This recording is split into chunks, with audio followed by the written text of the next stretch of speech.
Ušinskas labai įvairaus talento atstovas, svarbus žmogus meno pasaulyje, nes jisai kūrė vitražus, sieninės tapybos projektus, plakatus, tapė kūrinius, darė stiklo vazas, dirbo daug teatrui, operos, baleto ir dramos spektakliams. Labai malonu, kad Pakruojis ėmėsi labai garsiai kalbėti apie vieną iškiliausių Lietuvos dailininkų Stasį Ušinską.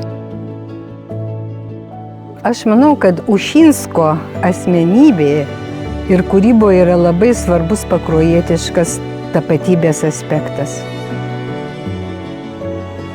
Kadangi Ušinskas studijavo Paryžiuje pas vieną žymiausių to laiko menininkų Ležė, jisai tam tikrus komponavimo ir stilistikos tendencijas tam tikras parvežė ir į Lietuvą.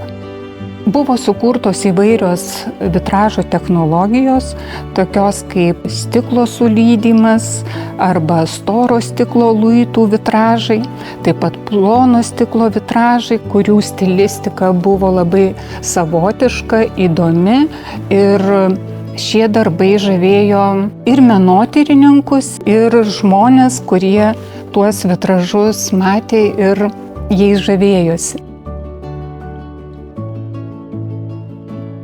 Vienas iš svarbiausių dalykų, ką Ušinskas atnešė į Lietuvą, tai yra, kad jisai įkūrė tas mokyklas vitražo ir, sakysim, scenografijos, taip pat prisidėjo prie visų kitų menų atgaivinimo arba pakėlimo.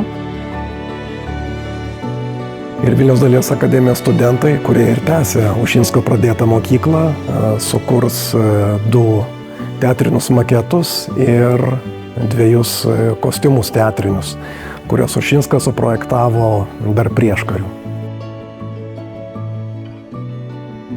Tie žmonės, kuriems jis dėstė, jie prisimena jį visą gyvenimą ir stengiasi įsiminti jo pamokas.